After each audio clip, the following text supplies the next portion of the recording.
Wala kayo, kahit na sa impyerno ko pumunta, sabay-sabay tayo doon. Maniniwala ako, Mr. President, magkikita-kita tayo doon sa impyerno. Naniniwala ako, 100% kasama kita doon. Ang sama-sama nyo eh. Pinaglolok nyo yung mga tao eh. Pati yung matatalino dati na bobo. Sa totoo lang, marami kong kilala nakapag-aaral, matatalino na bobo. Dahil lang sa pagsunod sa lintak na adik na yan. Dati, ang mahihirap pag-aadik, pupuntahan sa bahay. Diba? Kukunin ka agad. Ngayon sinasabi na mismo na yung nagpapatakbong leader sa bansa, adik. Wala magawa yung PIDEA, wala magawa yung PNP. Wala, tameme. Jesus Mariosep. Alam nyo, PNP, ang Forces of the Philippines, lahat, Marines, Navy, yung taong bayan po, umaasa na magiging kakampi namin kayo. Please lang. Kung meron pa pong natitirang puso sa inyo, nagmamakaawa kami. Pag-isip-isip po kayo. Hindi, imposibleng wala kayong alam sa nangyayari.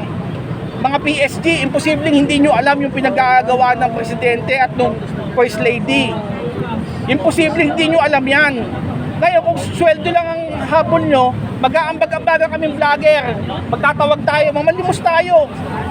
Nagagawa nyo ba, pinapakain nyo sa mga pamilya nyo galing sa kawalangian?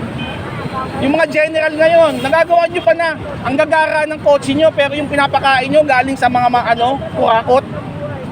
Sa kayo nakakita na pag-upo na pala ng presidente, sunod-sunod na nanalo sa loto. Sunod-sunod eh. Dati hindi po nangyayari yan. Ngayon lang. Kung babaybayin nyo yung history ng Pilipinas, walang nangyayaring sunod-sunod ang tumatama sa loto, ngayon lang. Saan ako naaawa sa mga simpleng sidecar driver, nakikita ko hihinto pa para tapos hindi nila alam yung jackpot na naiipon, sila lang kumukuha.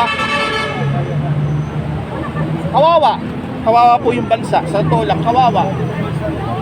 Kaya kung di kayo niniwala sa amin, di sige, suportahan yung adik na yan, nasa nyo yan.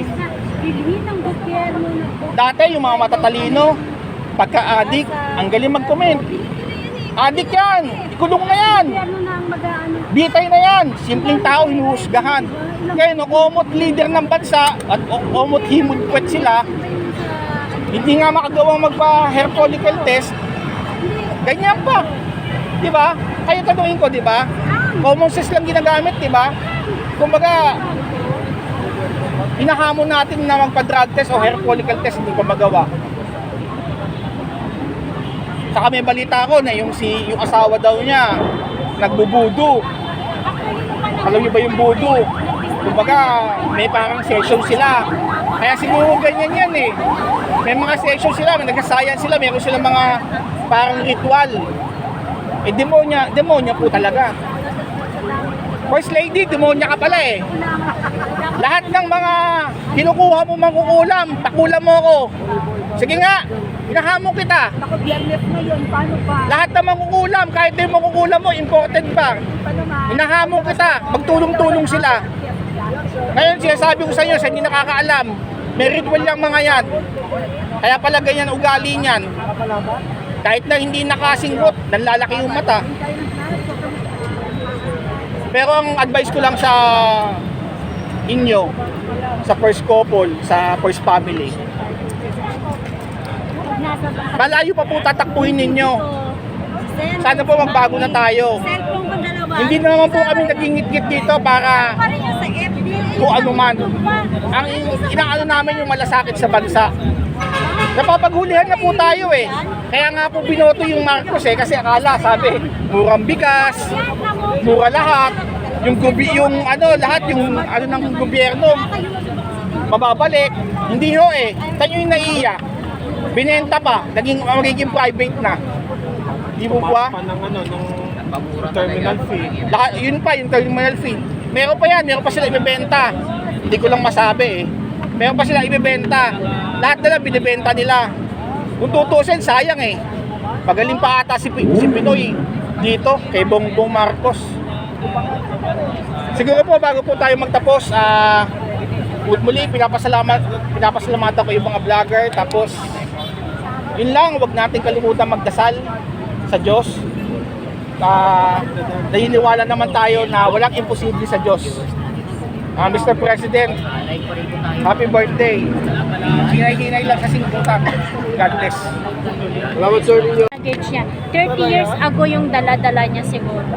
Kaya gusto niyang patunayan iyon na kayang-kaya niyang gawin. Kung hindi na kaya ng ama ko, kaya ko. Yun siguro yung nasa isip niya ngayon. Pero hindi niya alam na lalong napupulaan na yung ano nila.